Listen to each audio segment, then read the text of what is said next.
YouTube is just a little slow. Okay.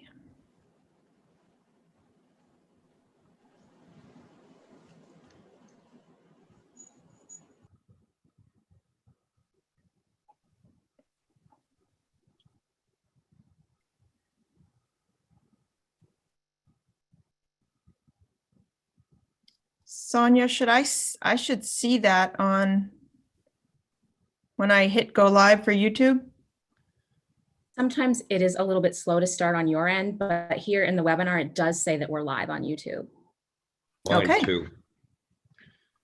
Okay, go ahead. Good morning, everyone. I'm Jeb Bradley, Chair of the Senate Rules and Enrolled Bills Committee. Today, we are having a regular meeting of the Senate Rules and Enrolled Bills Committee for the purpose of reviewing consolidation of bills by the Select Committee and for introduction of late bills. Before we get started, I will read through a checklist to ensure that the meeting that we are holding is in compliance with the right to know law. As chair of the Senate Rules and Enrolled Bills Committee, I find that due to the state of emergency declared by the governor as a result of the COVID-19 pandemic, and in accordance with Governor Sununu's emergency order number 12, pursuant to Executive Order 2020-04 and its extensions, this public body is authorized to meet electronically. Please note there is no physical location to observe and listen contemporaneously to this meeting, which was authorized pursuant to the governor's emergency order. In accordance with the emergency order, I am confirming that we are providing public access to the meeting by telephone with additional access possible by video and other electronic means. We are utilizing Zoom for this electronic meeting.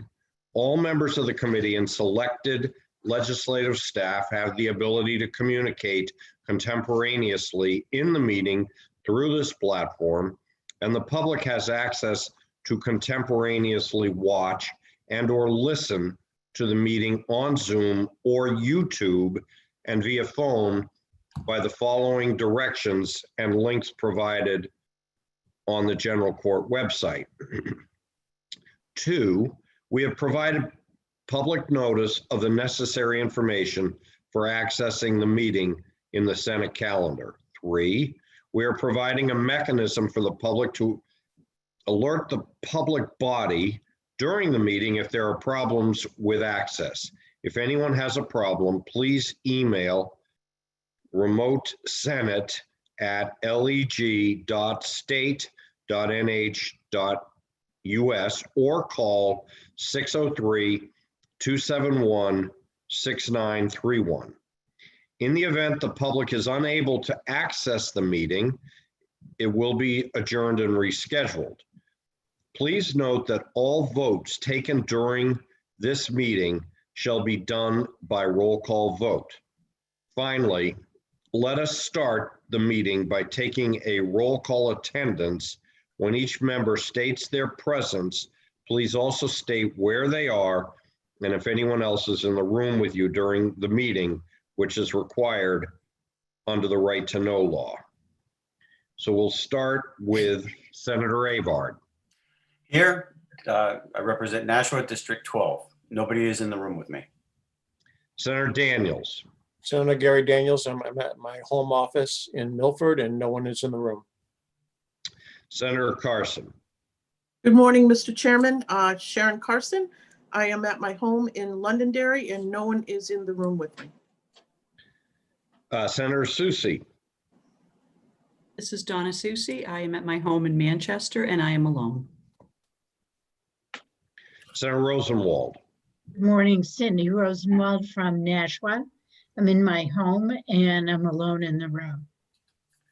And I'm Senator Jeb Bradley from Wolfboro, but I am with Karen in our home in Rockport, Mass. And Napoleon, our trusty hound, is in the room sitting right next to me.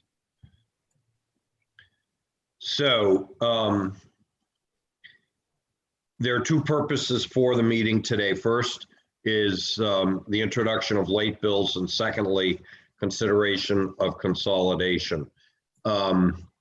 Because I believe there are at least two senators waiting in the wings to do their late bills, I think it would be appropriate to go to that first.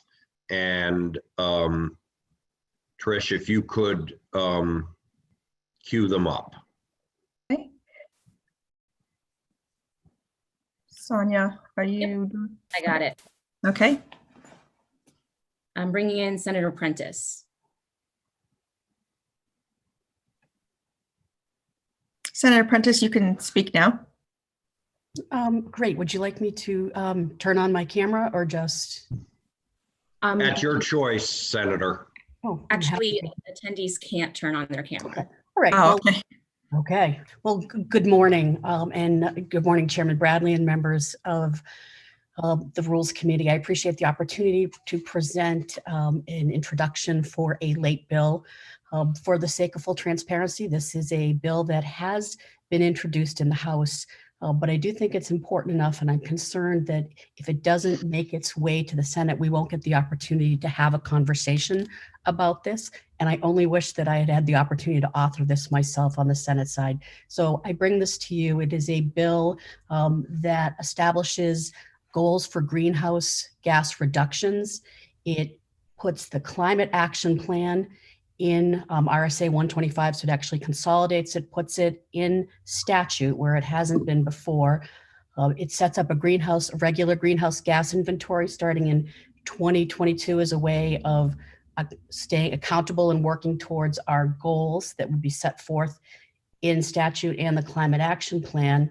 This plan would be updated every 5 years, maintained by the Department of Environmental Services.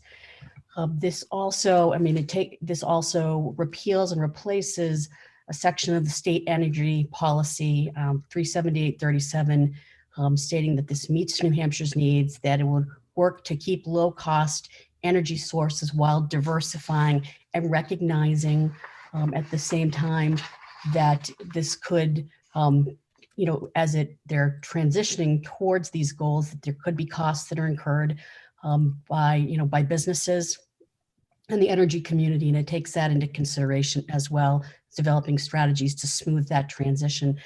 Last but not least in this brief introduction is that this most of all pays attention to and calls out the safety and health and welfare of our granite staters, that if we don't take meaningful action where we can be accountable with climate change under one consolidated umbrella, we'll continue to have efforts that nip around the edges, and we need to move forward with this in a consolidated manner, again, with the health and safety of granite staters in mind. I'd like to, remind everybody, I'm sure you're well aware, up until recently, we were in a drought state. Grafton Pond in District 5, where I represent, it looked like an almost empty swimming pool. We are feeling these effects now. So here's an opportunity again, update this, we haven't updated the climate action plan in 10 years, but put it in statute and take these meaningful steps. So I'll start there, and I appreciate this opportunity. And obviously this is my first time before you, so happy to answer any questions you have. Thank you very much, Senator Prentice. Normally in front of the Rules Committee, you just need to give the briefest of brief descriptions, and we've generally allowed in every bill, that senators want to submit. So you gave a very detailed description. I'm thinking to myself, gee, I'm hearing your testimony, but at any rate, thank you very much. What I would suggest, if it's all right with everybody, is we have one motion, so we don't have to have a roll call on all three of the late bills. Is that okay? Yes. So Senator Prentice, I think somebody will move that we accept all of the three bills that are being introduced today. Okay? Thank you, Chairman Bradley and members of the committee. Yep. Okay, now I am bringing in Senator Hennessy. Good morning, and thank you, Mr. Chairman and senators of the committee. Can you hear me okay? Yes. Okay. And thank you, Senator Prentice, for going first, because I would have carried on a little bit longer as well. I'm here before you to ask for permission to submit a late bill dealing solely with the free and reduced lunch portion of the public school adequacy aid calculation. As you know, probably the average calculation for next year's free and reduced lunch portion of adequacy aid is down 24%. And at about $1,900 per pupil, this is a significant difference for all the area SAUs and schools and town budgets. Okay, thank you, Senator Hennessy. So the third request is a request of mine that deals with emergency response in the event of outages of power, phone, and cable. And I would hope the Rules Committee will allow that in too. Senator Bradley, if it's appropriate at this time, I would move the introduction of all three bills as presented this morning. All I right, so will second. Senator Susie has moved acceptance. Senator Carson has seconded. Is there any discussion by members of the Rules Committee? Seeing none. Who calls the roll? I've already forgotten. I'll call a roll. Okay, Senator Avard will call the roll. Aye.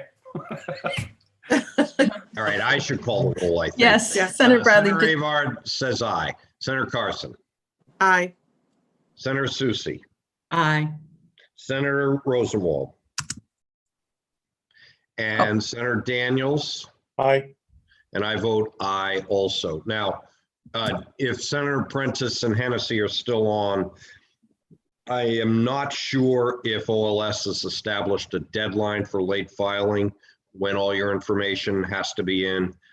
My advice would be to get it into OLS as quickly as possible. Senator Avard, question? Thank you, Mr. Chair. Just for clarification for those that might be watching this, is that just because we allow these bills in is not an endorsement of the bills. It allows the placement of these bills to be put in. That's correct. Thank you. That's correct.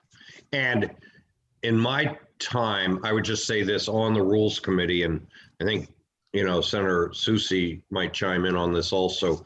I don't think the Rules Committee has ever not allowed a late bill in. I think we always do that. Isn't that your memory, Senator Susie? Yes. Yep. Yes, for the most part. Yeah, I can't remember a time we have not.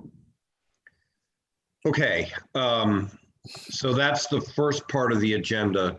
The second part were the 25 confidential bills that sponsors released the designation of confidential on, and we can take action on them today. And as part of that, and I know Senator Susie's going to want to chime in too, Senator Morse wants to start conducting hearings next week. The ad hoc committee of myself, Senator Susie, Carson, and Rosenwald met yesterday. We went through the list of possible hearings for next week because some of the bills that were selected, because they would be ready from the Office of Legislative Services, will have to be designated as standalones. There were suggestions made by the members of the ad hoc committee for bills that could go to judiciary and ED&A, and that Senator Morse has accepted that. We also, at the end of the session yesterday, the ad hoc committee stressed the fact that in scheduling beyond next week, we should be focusing on doing standalone bills for hearings, just because of the need for the Office of Legislative Services. Not only do they have to get sponsor sign off by the 12th, but then they have to rewrite the bill, so to speak. So there's a much more laborious process for doing the combined bills. But by doing what I hope we will do today, in splitting apart some of the previously consolidated bills, it will enable hearings next week. And Senator Morris, I think, has recognized that we have to focus on standalone bills until the consolidated bills are ready to go. I think Senator Soucy, you probably wanted to add something. Yes, I just wanted to add that we are working diligently with the Office of Legislative Services. I'm glad that we're beginning our process since we need to start hearings. But I did not want people to misinterpret our having to pull a few bills apart as any indication that we are not committed to a process whereby we want to consolidate as many bills as we can to get them moving along. Okay, before I turn the screen over to Josh and putting everything up on the screen, any other questions from any members of the Rules Committee? Okay, so seeing none, Josh?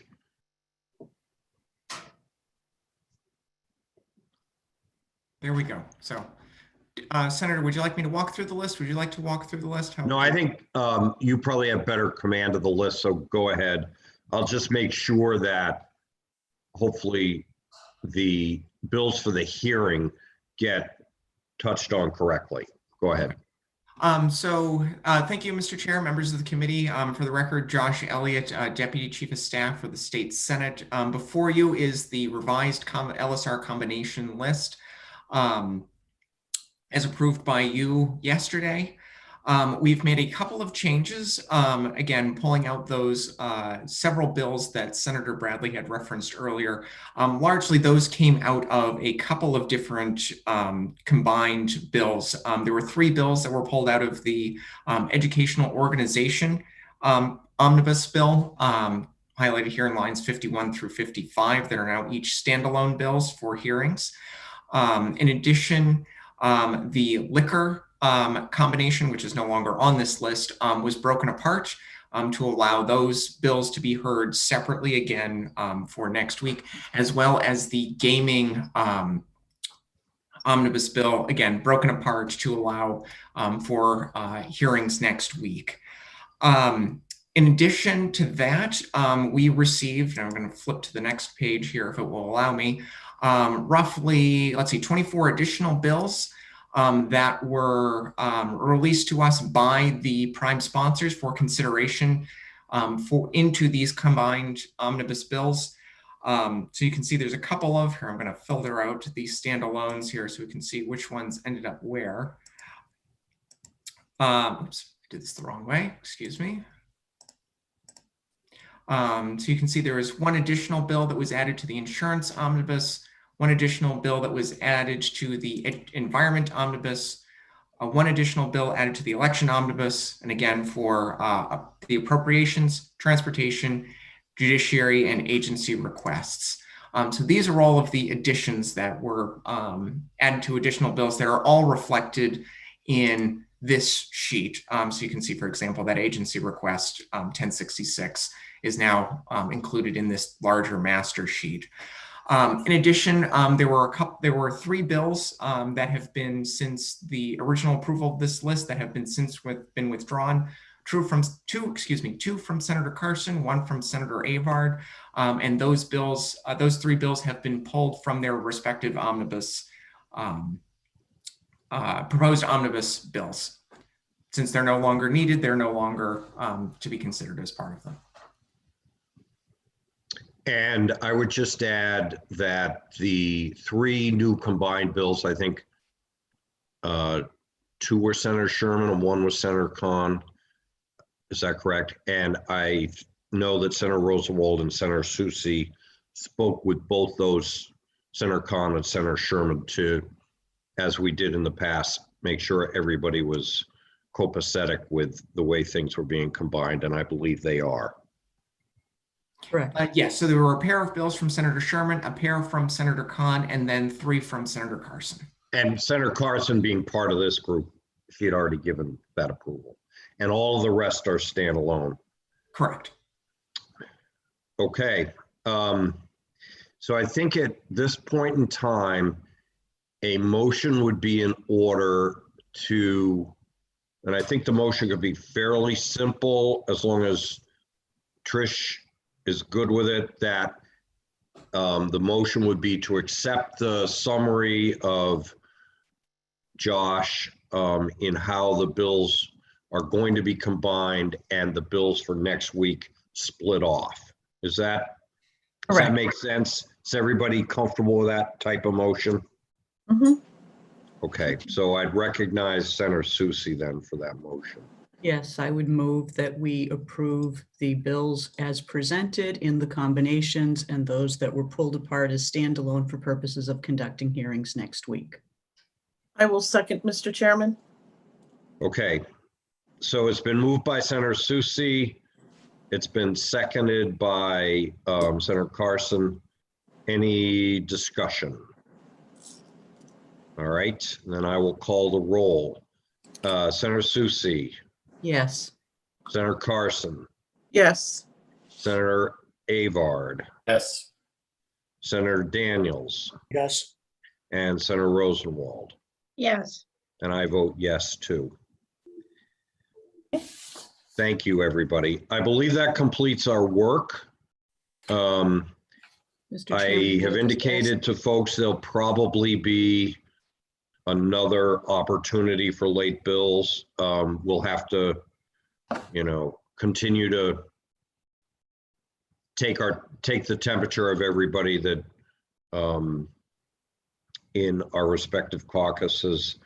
I think it's important that, we work with Senator Morris on, especially the 4 of us, on advising, if you will, for committee assignments and how any future work. So I don't know that the Committee of 4's work is quite finished yet, but I just want to thank, Senator Daniels and Avard for, their work on the Rules Committee, but also thank Senator Rosenwald, Carson, and Susie, as well as all of the staff, Marina, Josh, and Grant, for really doing an unbelievable job of trying to facilitate the combination of bills. And I think, it bears repeating that the process of doing this started, last spring under Senator Susie's leadership. And I think it was your good idea to begin with. And so far, the process seems to be holding up pretty well. So thank you. Thank you, Senator Bradley. Just one question, if I may. Will this list be available to the public now that we've cast our vote on the website? Absolutely. I think Josh will have to go back and make that change, but we're going to want to see it. I think all 24 of our colleagues will want to see it, and we'll make sure to put it on the website, the Senate website. I mean, that's what we did the last time. Is that correct, Josh? Yes. Yes, so it'll, I'll just have to change, so it'll be as approved by the Rules Committee, and then we'll make sure it gets posted and sent to all 24 as well as all Senate staff. And make sure, Josh, to update the date so that Yeah. the spreadsheets, we know which one is which one. That's important for me. Will do. Okay, Thank you. I'm sorry, Senator Rosenwald? I was just saying thank you. Oh, okay. I think the next thing is a motion to adjourn, and do we need I'll a make roll that call on motion. that motion? Yes, I will make that motion that we adjourn. Second. Okay, do we need a roll call? Yes. Okay, so we'll start this time with Senator Rosenwald, Yes. Senator Avard, Yes. Senator Daniels, Yes. Senator Susie, Yes. Senator Carson, Yes. and I vote yes too. Okay, thank All you, right. everybody. Thank you, Particularly everyone. thanks Thank to you. staff Take for care. Trish and Sonia and Josh. Another great job And whoever's dog it is for being patient. Thank you. Thank you. Okay, take care, everyone. Bye-bye.